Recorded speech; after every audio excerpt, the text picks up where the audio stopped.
বিসমিল্লাহির রহমানির রহিম। আসসালামু আলাইকুম। কলেজ কর্তৃক আয়োজিত সমাজবিজ্ঞান অনলাইন ক্লাসে তোমাদের শুভেচ্ছা। প্রিয় দ্বাদশ শ্রেণীর শিক্ষার্থীবৃন্দ, আজকে আমি তোমাদের সমাজবিজ্ঞান দ্বিতীয় পত্রের চতুর্থ অধ্যায় বাংলাদেশের ক্ষুদ্র নৃগোষ্ঠীর জীবনধারা। গত ক্লাসে আমি তোমাদের নৃগোষ্ঠী কাকে বলে, বাংলাদেশে বসবাসরত প্রধান নৃগোষ্ঠী যেমন চাকমার জীবনধারা আলোচনা করেছিলাম। আজকে আমি গারো সম্প্রদায়, গারো ক্ষুদ্র নৃগোষ্ঠীর তাদের সামাজিক, অর্থনৈতিক এবং সাংস্কৃতিক জীবনধারা তোমাদের সামনে তুলে ধরব।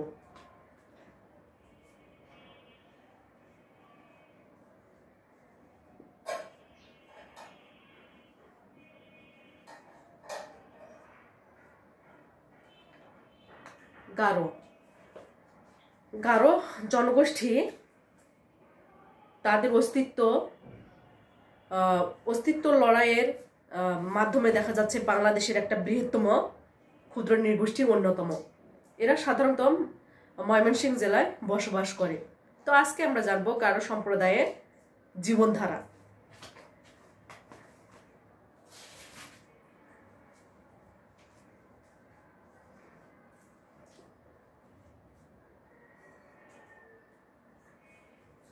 নামকরণ, যে গারোদের আদি বাসস্থান এবং নামের যে উৎপত্তি, এটা নিয়ে নৃতত্ত্ববিদ এবং গবেষকদের মধ্যে যথেষ্ট একটা মতপার্থক্য রয়েছে। তাদের ধারণা যে গারোদের আদি নিবাস ছিল চীনের উত্তর পশ্চিমাঞ্চলের সিনকিয়াং প্রদেশে। সেখান থেকে তিব্বত অঞ্চল এবং পরবর্তী সময়ে ভারত উপমহাদেশে গারোরা বসতি স্থাপন করে। কারো মতে গারোদের অন্যতম দল গারা গানচিং এর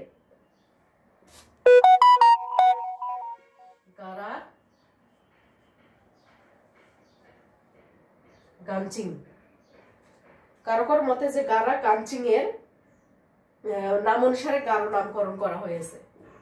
কেউ কেউ মনে করেন, অনেকে মনে করেন গারো পাহাড়ের নাম অনুসারে এই নৃগোষ্ঠীর নাম করা হয়েছে। কেউ মনে করেন যে গারো পাহাড়ের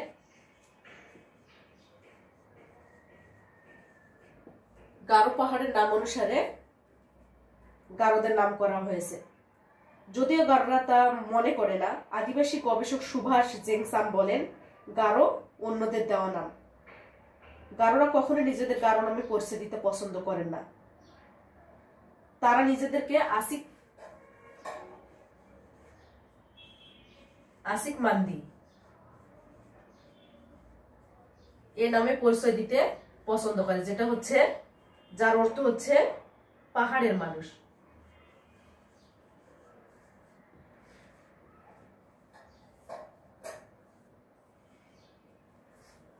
তাহলে দেখা যাচ্ছে গারোরা তাদের গারো নামকরণ তারা স্বাচ্ছন্দ্য ফিল করে না। তারা নিজেদেরকে আসিক মান্দি বা পাহাড়ের মানুষ অথবা মান্দি নামে পরিচয় দিতে সবচেয়ে বেশি পছন্দ করে। মান্দি অর্থ হচ্ছে মানুষ।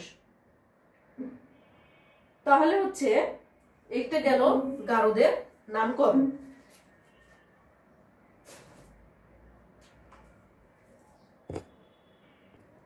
গারোদের অবস্থান ও জনসংখ্যা।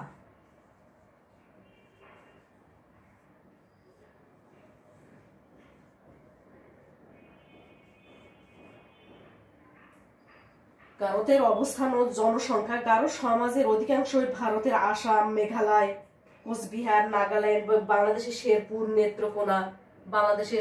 নেত্রকোনা, ময়মনসিংহ,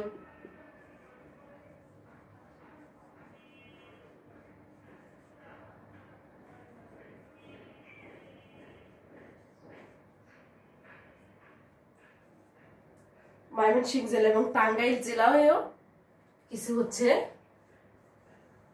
গারোরা বসবাস করে বাংলাদেশে। আর ভারতের তো বললাম মেঘালয়, আসাম, কোচবিহার, নাগাল্যান্ড এবং দেখা যাচ্ছে ঢাকা জেলার উত্তর, রংপুর জেলার উত্তর পূর্বাঞ্চল, সিলেটের চা বাগানেও কিছু সংখ্যা গারোরা বসবাস করে। কিছু বাংলাদেশের কিছু গারোরা সমতলী গারো রয়েছে এবং কিছু গারো হচ্ছে পাহাড়ের উঁচু নিচু টিলা ঢিবি বিশিষ্ট বনাঞ্চলে গারোরা বসবাস করে থাকে।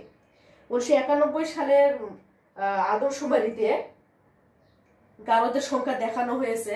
1991 সালের হচ্ছে আদমশুমারি অনুসারে গারোদের সংখ্যা দেখানো হয়েছে 1,02,000। 1,02,000। এর মধ্যে মধুপুরেই হচ্ছে 20,000, ময়মনসিংহে 50,000 এবং অন্যান্য অঞ্চলে বাকি গারো সম্প্রদায়ের লোকজন বসবাস করে। আর 2011 সালে আদম অনুসারে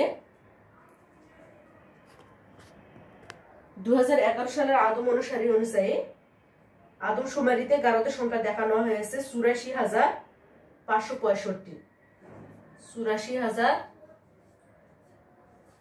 84,565। বাংলাদেশে ও ভারতে মোট গারোদের সংখ্যা 3,97,842 জন বলে বিভিন্ন জন বিভিন্ন মতামত তাদের ব্যক্ত করেন।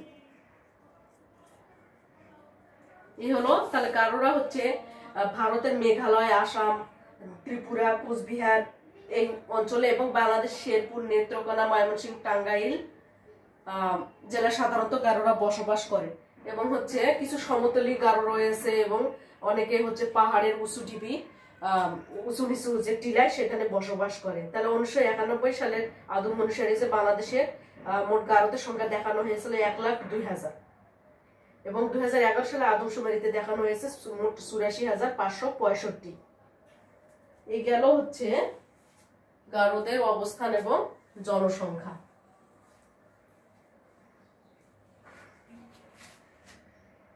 সামাজিক কাঠামো।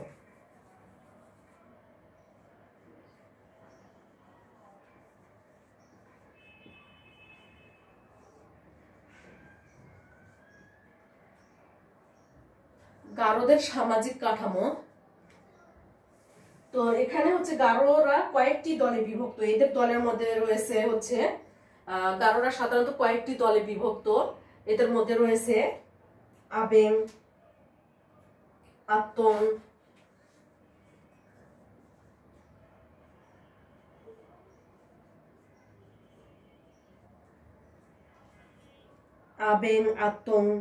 রুগা, শিবক,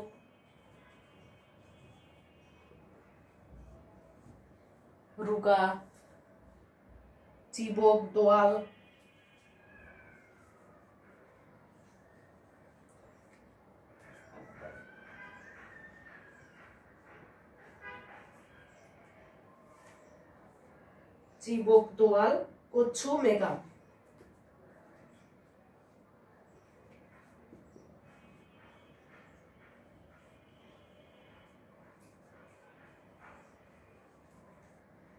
গারোতে বিভিন্ন দল রয়েছে। তাদের প্রধান দলগুলো হচ্ছে আবেং, আত্তং, রুগা, শিবক, দোয়াল, কচ্ছু, মেঘাম ইত্যাদি। এই দলগুলো ছাড়াও গারোরা বিভিন্ন গোত্র এবং উপগোত্রে বিভক্ত। বিভিন্ন গোত্র এবং উপগোত্রে বিভক্ত।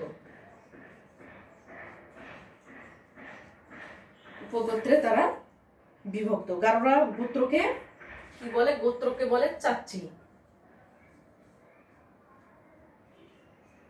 গারোরা গোত্রকে বলে চাচি এবং উপগোত্রকে বলে মাহারি।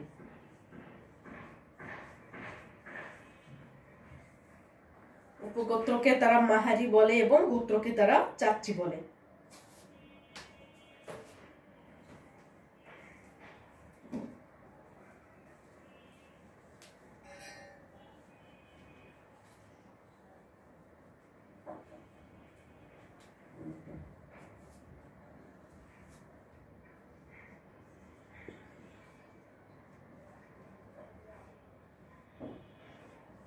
নরগোষ্ঠীগত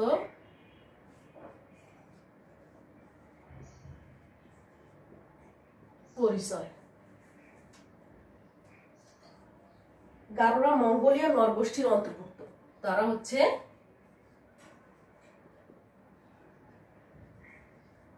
মঙ্গোলীয় নরগোষ্ঠীর অন্তর্ভুক্ত। তারা মঙ্গোলীয় নরগোষ্ঠী অন্তর্ভুক্ত। এবং যেহেতু গারোদের দৈহিক আকৃতি মাঝারি ধরনের, দেহ লোমহীন, দাড়ি খুব কম, নাক চ্যাপ্টা, গায়ের রং ফর্সা এবং শ্যামলা, এদের থেকে বোঝা যায় তারা মঙ্গোলীয় নরগোষ্ঠীর অন্তর্গত। তাদের গড় উচ্চতা 5 ফুটের বেশি নয়। তারা কি হয়? শক্তিশালী এবং কর্মঠ হয়।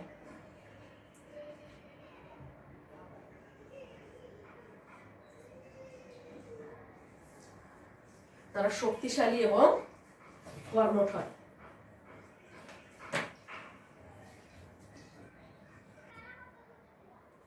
গারোদের ভাষা, তারা সাধারণত মান্দি ভাষায় কথা বলে। মান্দি ভাষা হচ্ছে 2 প্রকার, একটা আসিক কুসি এবং একটা হচ্ছে মান্দি কুসি।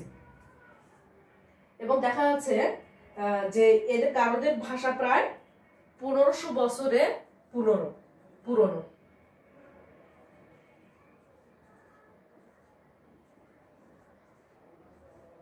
তাদের ভাষা প্রায় 1500 বছরের পুরনো ভাষা এবং সিনো টিবেটান ভাষা গোষ্ঠীর অন্তর্ভুক্ত। সিনে টিবেটান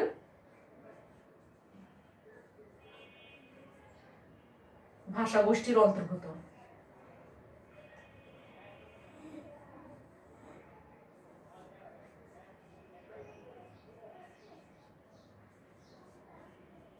তাহলে হচ্ছে তাদের ভাষা হচ্ছে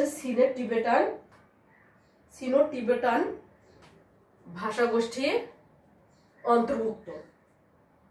এবং হচ্ছে এই টিবোটা বার্মান উপপরিবারে আসাম বার্মা শাখার বড়া ভাষা উপগোষ্ঠীর পর্যায়ভুক্ত। তা গারোদের হচ্ছে কোনো লিপি বা অক্ষর নেই। তাদের কোনো লিপি নেই। তাদের ভাষার কোনো লিপি বা অক্ষর নেই। তারা আসিক কুসিকের তারা বাংলাদেশে গারোরা কি করে? বাংলা হরফে গারো ভাষা লিখছে। এবং তারা দেখে আসিক কুসিকের পাশাপাশি গারোরা 3টি প্রধান কথ্য ভাষা কথা বলে। এগুলো হচ্ছে আবেং, আত্তং, মেগাম। তাছাড়া দোয়াল, চিবক, কথরও উপকথারও প্রচলন রয়েছে। বাংলাদেশের অধিকাংশ গারো আবেং ভাষায় কথা বলে। বাংলাদেশের তাহলে অধিকাংশ গারো আবেং ভাষায় কথা বলে। তারা হচ্ছে আবেং ভাষায় কথা বলে, বাংলাদেশের অধিকাংশ গারো।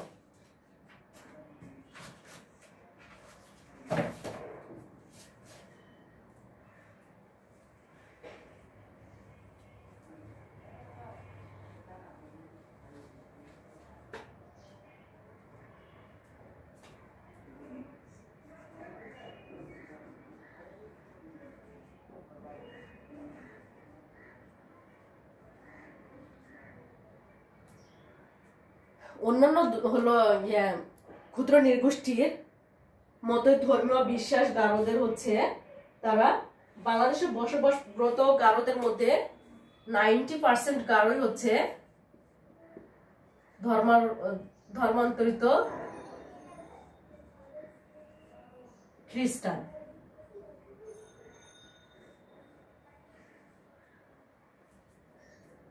এবং হচ্ছে প্রায় 2% মুসলিম এবং বাকি 2% হচ্ছে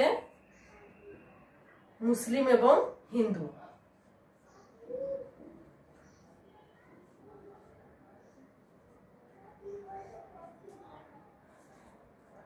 এবং অন্যান্য হচ্ছে এবং বাকি যে 8% তারা অন্যান্য ধর্ম পালন করে থাকে। অন্যান্য ধর্ম তারা পালন করে থাকে। গারোদের ঐতিহ্যবাহী ধর্মের নাম হচ্ছে, তাদের যে ঐতিহ্যবাহী ধর্ম সেটার নাম হচ্ছে সাংসারিক। তাহলে তোমাদের যদি কোশ্চিন আসে যে সংসারে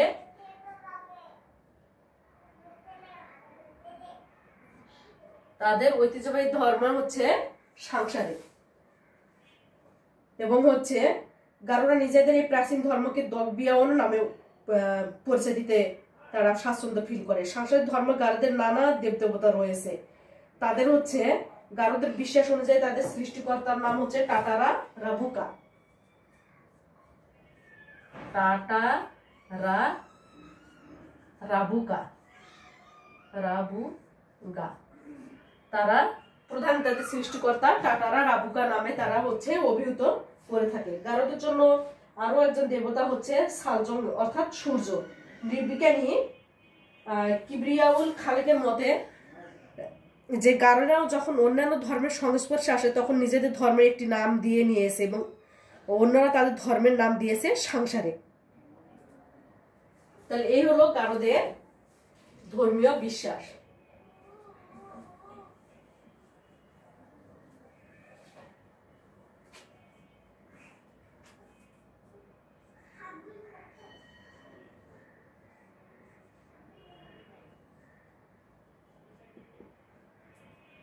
গোত্র বিভাগ। গারোরা প্রধানত দুটি শ্রেণীতে বিভক্ত। দুটি শ্রেণীতে তারা বিভক্ত। একটি হচ্ছে আচ্ছিক আর একটি হচ্ছে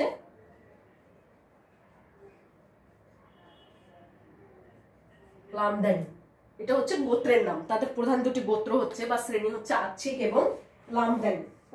এই ধরনের শ্রেণী বিভক্তি বাসস্থানের ভিত্তিতে করা হয়েছে। অর্থাৎ হচ্ছে যারা সাধারণত পাহাড়ের পাদদেশে এবং সমতল ভূমিতে বাস করে তাদেরকে লামদানি বলা হয়।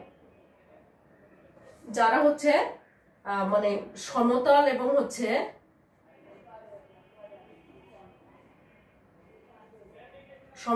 পাহাড়ে বসবাস করে, বসবাসের ভিত্তিতে তারা বসবাস তাদের লামদানি বলা হয়েছে। আর যারা গভীর জঙ্গলে বা গভীর অরণ্যে যেসব গারোরা বসবাস করে তাদের হচ্ছে আচ্ছিক বলা হয়েছে।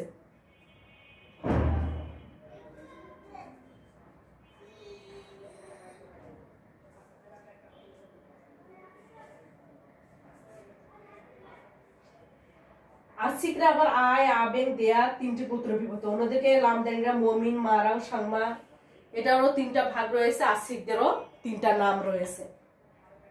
তাদের পারিবারিক জীবন। গারোদের পারিবারিক জীবন খুব বৈচিত্র্যময়। অর্থাৎ হচ্ছে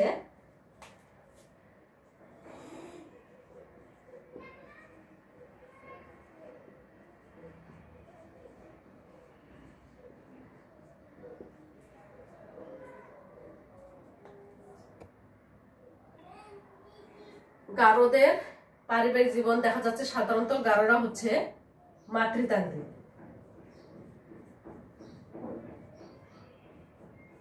মাতৃতান্ত্রিক পরিবার এবং হচ্ছে মায়ের সূত্র ধরে তারা হচ্ছে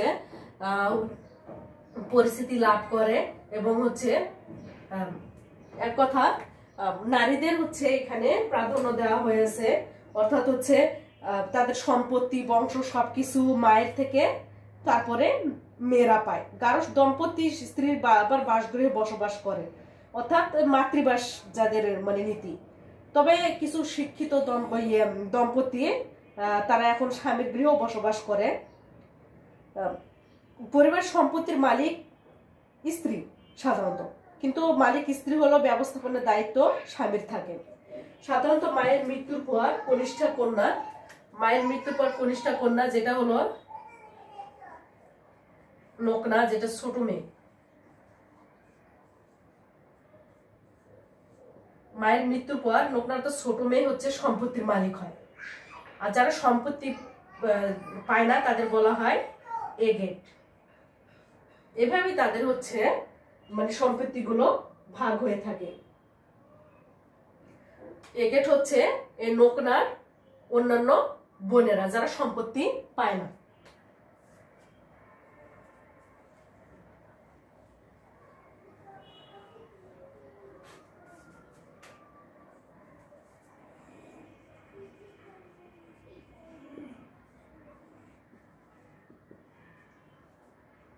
গারোদের বিবাহ সাধারণত দেখা যাচ্ছে গারো সমাজে যুগল বিবাহ বেশি দেখা যায়।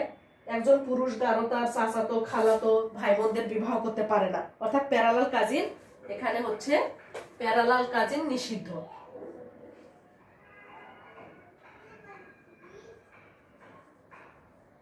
প্যারালাল কাজিন বিবাহ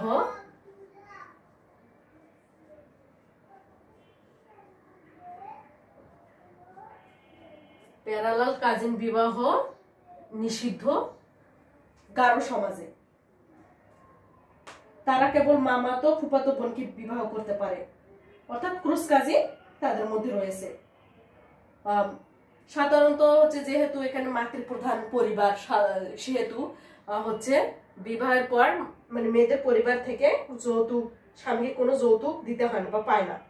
গারোদের মধ্যে বহুপত্নী বিবাহ স্বীকৃত থাকায় দুই বোনকে একসাথে স্ত্রী হিসেবে রাখা যায়। এছাড়াও গারো সমাজে বিধবা বিবাহ রয়েছে এবং বিবাহের সময় হচ্ছে তারা বিভিন্ন উপহার দিয়ে থাকে। এই উপহারকে বলে আজম। গারো সমাজে বিবাহ বিচ্ছেদ আছে, তবে খুব কম, এবং হচ্ছে তাদের বিবাহ রীতিটা যেহেতু তারা অধিকাংশ খ্রিস্টান রীতিতেই তাদের বিবাহ সম্পন্ন হয়ে থাকে।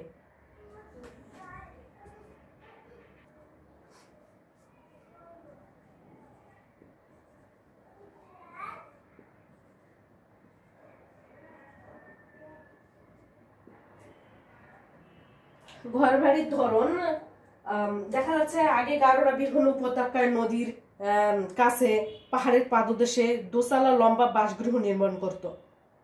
এ ধরনের বাসগৃহকে গারো ভাষায় নকমান্দি বলা হয়। গারোদের যে ঘর বাড়ি দোতলা ছিল, এই ঘর বাড়িতে তারা বানাতো, এটাকে বলে নকমান্দি। ঘর বাড়ির ধরন। গারোরা পারিবারিক ভাবে দলবদ্ধ ভাবে তারা বসবাস করে। সাধারণত পাহাড়ি গারোদের ঘরগুলো মাচার উপর নির্মিত হয়, আর সমতলে যারা বাসকারী গারোদের ঘরগুলো সাধারণত গাছ, বাঁশ এবং ছন দিয়ে তৈরি হয়। তবে অবস্থা সম্পন্ন গারোরা কি করে, টিনের ঘর বর্তমানে দালান দিয়ে তৈরি করে থাকে।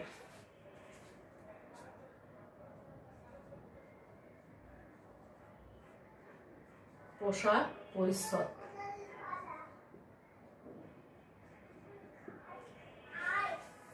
পোশাক পরিচ্ছদে দেখা যাচ্ছে তারা বিভিন্ন অলংকার ব্যবহার করে। এদের বেশিরভাগ পোশাক ওরা নিজেরাই তৈরি করে।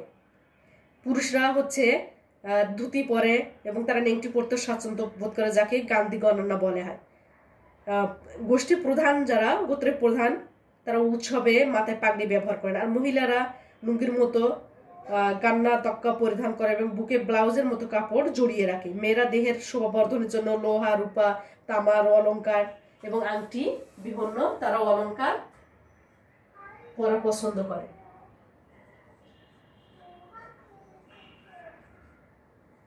তাদের খাদ্য অভ্যাসের মধ্যে তারা দেখা যাচ্ছে প্রধানত ভাত, মাংস, তারা হচ্ছে ভাত, মাংস ইত্যাদি খেয়ে থাকে এবং বিভিন্ন অনুষ্ঠানে তারা মদ বা পাসই মদ খেয়ে থাকে, যেটা তারা হচ্ছে নিজেরাই তৈরি করে। এবং তারা হাঁস, মুরগি, গরু, ছাগল, মাছ, শূকর, হরিণ, খরগোশের মাংস, বিভিন্ন রকমারি শাকসবজি খায়। এবং গারোরা কচি বাঁশকুড়োল দিয়ে সুস্বাদু খাদ্য প্রস্তুত করে। এবং হচ্ছে শুটকি মাছ তাদের অন্যতম প্রধান প্রিয় খাদ্য। তাদের অর্থনীতি,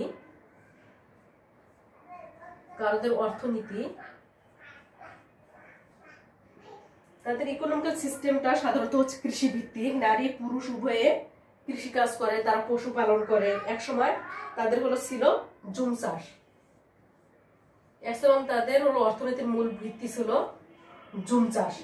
কিন্তু 1950 সালে সরকারি নিষেধাজ্ঞা হওয়ার ফলে দেখা যাচ্ছে 1950 সালে এই জুম চাষকে যখন সরকার নিষিদ্ধ ঘোষণা করে, তখন তারা কৃষিভিত্তিক হাল চাষে অভ্যস্ত হয়ে পড়ে। এবং কৃষি যে উৎপাদন পদ্ধতি, তাদের মধ্যে ধান, লাউ, কুমড়া, তিল, শসা, বেগুন, মরিচ এবং অন্যান্য ফল চাষের উপর তারা জোর দিয়েছে। এছাড়াও তারা কুটির শিল্প, পশুপালন, কাঠ বিক্রি, ফলমূল ইত্যাদি তারা বিক্রি করার মাধ্যমে তারা অর্থ উপার্জন করে থাকে।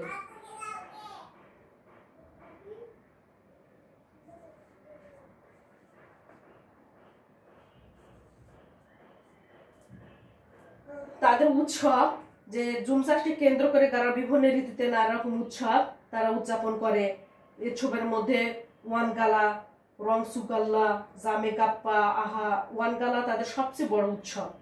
এই উৎসবে তারা নাচার পাশাপাশি বিভিন্ন লোকগীতি পরিবেশন করে। গারোরা কখনো ওয়ানগালা উৎসব উদযাপনের আগে জুম খেতে উৎপাদিত ফসল তারা মানে এই যে এগুলো তাদের ওয়ানগালা উৎসব রয়েছে, ওয়ানগালা উৎসব পালনের আগে তারা কখনোই হচ্ছে মানে উৎপাদিত জুম ক্ষেত থেকে যে ফসল আসে তখন তারা খায় না। বর্তমানে যে খ্রিস্ট ধর্মের প্রভাবে বড়দিন, ইংরেজি নববর্ষ ইত্যাদি কি হচ্ছে গারোদের প্রধান উৎসবে পরিণত হচ্ছে।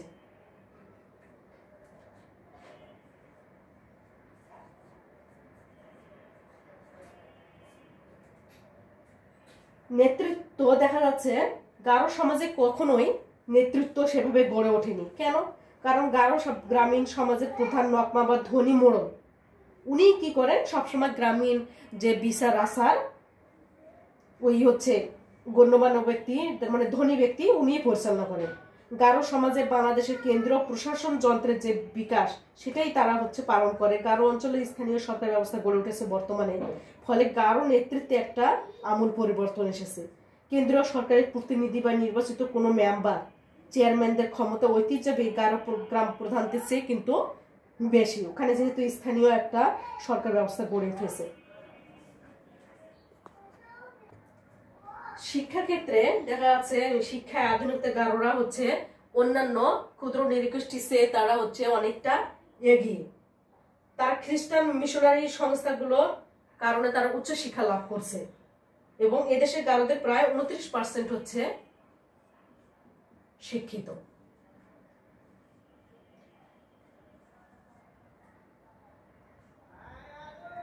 এক্ষেত্রে তারা আরো হলো এগিয়ে যাওয়ার তারা চেষ্টা করছে এবং বর্তমানে তারা সরকারি চাকরিতে যে প্রাপ্ত কোটা রয়েছে কোটার ভিত্তিতে তারা হচ্ছে বিভিন্ন চাকরিতে একটা সুযোগ সুবিধা পেয়ে আসছে।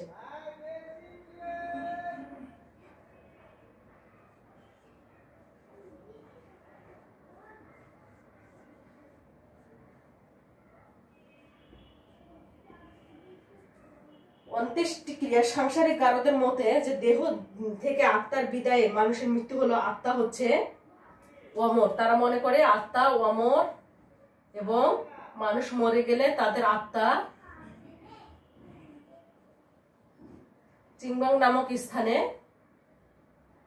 চলে যায় এবং হচ্ছে সাংসারিক ধর্মমত অনুযায়ী এই চিংবাং হলো মৃত্যুর দেশ। তারা মনে করে এই চিংবাংটা হচ্ছে মৃত্যুর দেশ, এখানে হচ্ছে তাদের আত্মা চলে যায় এবং হচ্ছে গারোরা মৃতদেহকে গোসল দিয়ে বাঁশের তৈরি মেঝেতে কমপক্ষে একদিন এক রাত তারা রেখে দেয় এবং মরদেহের কাছে মাথার কাছে তারা হচ্ছে বিভিন্ন ডাল, ভাত, ডিম ইত্যাদি রাখে। দ্বিতীয় রাতে মৃতদেহ পোড়ানো হয়। মৃতদেহ পোড়ানো ছাই জঙ্গলে ফেলে দেওয়া হবে না, হাড়গুলো একটি মাটির পাত্রে ভরে রাখা হয়। গারোদের ধারণা যে মৃতের দেহাকৃত যে আত্মবস্তু জমিতে প্রবেশ করলে জমির উর্বরা শক্তি বৃদ্ধি পাবে। আর খ্রিস্টান ধর্মাবলম্বী যারা গারো তাদের মৃতদেহ সৎকার করা হয় অন্যান্য খ্রিস্টান সম্প্রদায়ের মতে।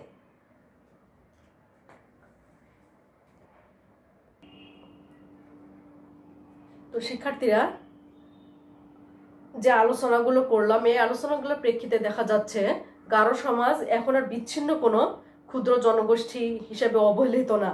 দেখা যাচ্ছে তাদের জীবনধারা, সাংস্কৃতিক সামাজিক জীবনধারা হচ্ছে নিম্নমানের হলেও আধুনিকতার ছোঁয়ায়, আধুনিকতার প্রভাবে তাদের সামাজিক, অর্থনৈতিক এবং হচ্ছে তাদের যে প্রাত্যহিক জীবনধারা এগুলো হচ্ছে কি হচ্ছে অনেকটা হচ্ছে তারা অন্যান্য ক্ষুদ্র জনগোষ্ঠী বা মানে বৃহৎ জনগোষ্ঠীর তুলনায় তারা হচ্ছে সামনের দিকে এগিয়ে যাচ্ছে।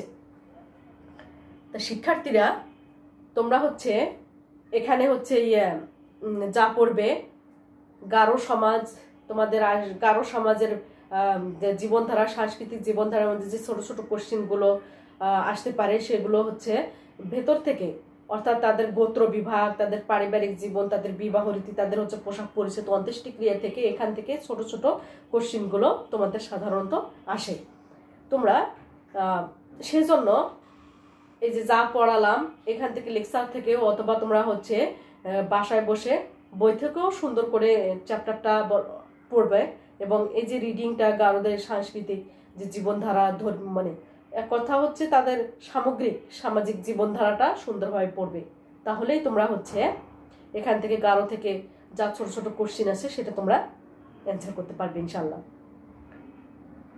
তো শিক্ষার্থীরা আজকে এ পর্যন্তই। আমি নেক্সট ক্লাসে তোমাদের অন্যান্য যে হচ্ছে নৃগোষ্ঠী, সাঁওতাল, রাখাইন এগুলো হচ্ছে ডিসকাস করবো ইনশাল্লাহ। তো আজকে পর্যন্তই, আল্লাহ হাফেজ।